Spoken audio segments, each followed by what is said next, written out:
Get ready for breaking news. The Royal Navy has been on relentless watch for an entire month. We are tracking the Russian frigate Admiral Grigorovich across the North Sea and the western approaches. Patrol ships HMS Tyne, HMS Mersey, and HMS Severn, along with tanker RFA Tideforce and Wildcat helicopters from 815 Naval Air Squadron, have maintained an unbroken posture, monitoring every move the warship made while escorting Russian-flagged vessels through the Atlantic, Mediterranean, and Baltic. This sustained effort showcases the Royal Navy's incredible operational excellence and readiness right now. Here's a simple way to protect your phone without stress. This ALEN 3-pack comes with tempered glass screen protectors, camera lens protectors, and an installation frame for an easier, cleaner fit. It's clear, case-friendly, and built to help guard against scratches and everyday bumps. Check the link in the comments to get it on Amazon. Next up, we shift gears completely to royal life and international travel. The Princess of Wales is gearing up for her next big adventure, returning to international travel with a solo working trip to Reggio Emilia in northern Italy next week. This marks her first extended official foreign trip in nearly 3.5 years following her cancer diagnosis. We are looking back at the incredible moments from her recent tour, from meeting fans in Boston to attending the Earthshot Prize ceremony, and seeing how she balances important work with personal moments. In the world of cricket, the pressure is mounting for England. Former captain Michael Vaughan has slammed what he calls a ridiculous situation regarding the search for a new national selector. Vaughan insists that the process has been far too slow, pointing out that key figures like Luke Wright have stepped down, and the appointment is now dangerously late with major international fixtures looming. We break down who is in the running, from Stephen Finn to Nick Knight, and why Vaughan believes the timing of this selector appointment is a major issue for the team. And finally, let's talk big pharma and market shifts. Wegovy maker Novo Nordisk is seeing massive success with its first weight loss pill, Wegovy, putting it on track to beat trading forecasts. Shares in the Copenhagen-based firm have surged following the strong launch performance, with weekly prescriptions soaring past 200,000. We explore how this oral peptide is redefining obesity treatment and what this monumental success means for the future of the pharmaceutical industry. Don't miss the rest of the news. Stay with us. The Royal Navy maintained continuous surveillance over a Russian warship in UK waters throughout the entire month of April.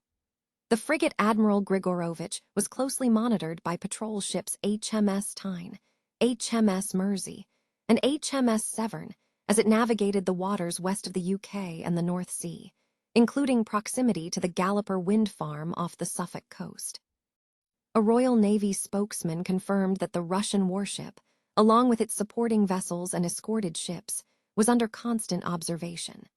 The monitoring operation involved patrol ships HMS Tyne, HMS Mersey, and HMS Severn, the tanker RFA Tideforce, and Wildcat helicopters from 815 Naval Air Squadron. The spokesman stated that there was no day during April when the Russian warship or its escorts was not closely watched by Royal Navy air or sea power. Admiral Grigorovich was observed moving between the North Sea and the western approaches, escorting Russian-flagged vessels traveling to and from the Atlantic, Mediterranean, and Baltic seas. The frigate also stopped near key national infrastructure, including the Galloper wind farm, to take on fuel and supplies. Fleet Commander Vice Admiral Steve Moorhouse praised the crews for their performance, noting that they demonstrated professionalism, resilience, and operational readiness. He emphasized that Royal Navy units deployed swiftly to ensure continuous and seamless monitoring of Russian warships, highlighting the close coordination between multiple assets to maintain an unbroken posture. Moorhouse concluded that this sustained effort underscores the Royal Navy's capability to generate combat-credible forces at readiness, ensuring persistent maritime security through leadership, teamwork, and operational excellence. The Princess of Wales is set to resume international travel with an upcoming solo working trip to Reggio Emilia, northern Italy, next week. This visit will be her first extended official foreign trip in nearly 3.5 years, following her cancer diagnosis. As she prepares for this new chapter of international engagement, Media coverage has highlighted some of the princess's recent overseas tour. In Boston during November and December 2022, the Prince and Princess of Wales attended the second Earthshot Prize Awards ceremony in the United States.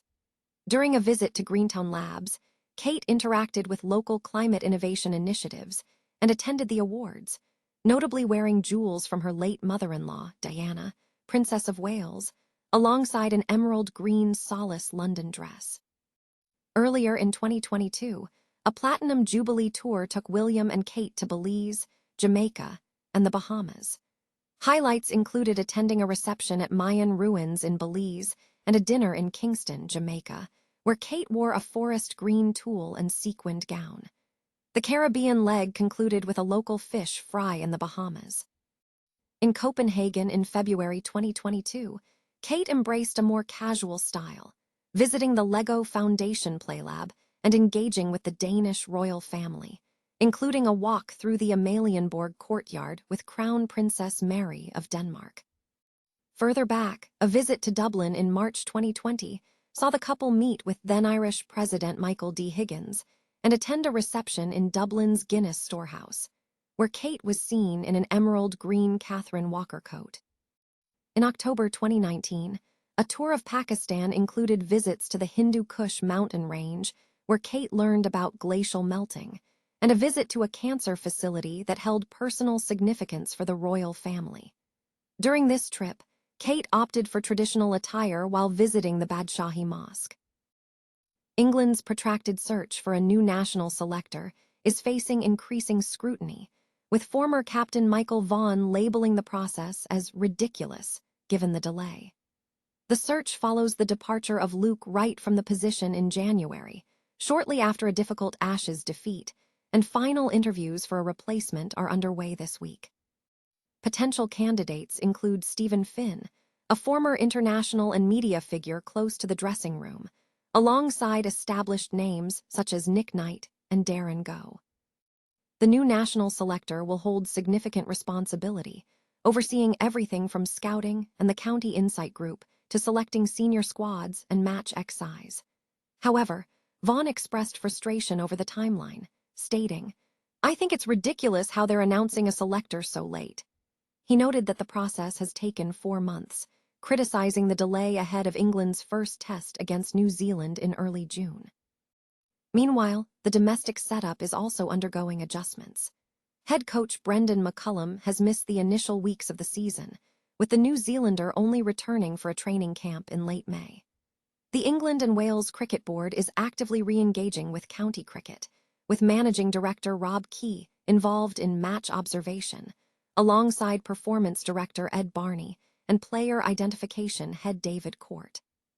Scouting efforts are active, with Troy Cooley overseeing English pace bowling, and a county insight group featuring players like Mickey Arthur, Anthony McGrath, Alan Richardson, and Richard Dawson providing frontline recommendations. In terms of team selection, questions remain, particularly regarding the top order. Zach Crawley's inconsistent form suggests a new face at the top of the innings is likely. Durham's Emilio Gay, with his prolific scoring, and Somerset's James Rowe are being considered. The spin department remains fluid, with Mason Crane gaining attention after accumulating significant Division I scalps. For the pace attack, Sam Cook and Ollie Robinson are key considerations, as the priority remains on securing a new ball specialist. Novo Nordisk is surging ahead of trading forecasts following the successful launch of its weight loss pill, Wegovy. Shares in the Copenhagen-based pharmaceutical firm rose sharply in early trading on Wednesday, driven by surging demand for the medication. Novo Nordisk introduced Wegovy in January, entering a competitive landscape with rivals like Eli Lilly's Mounjaro.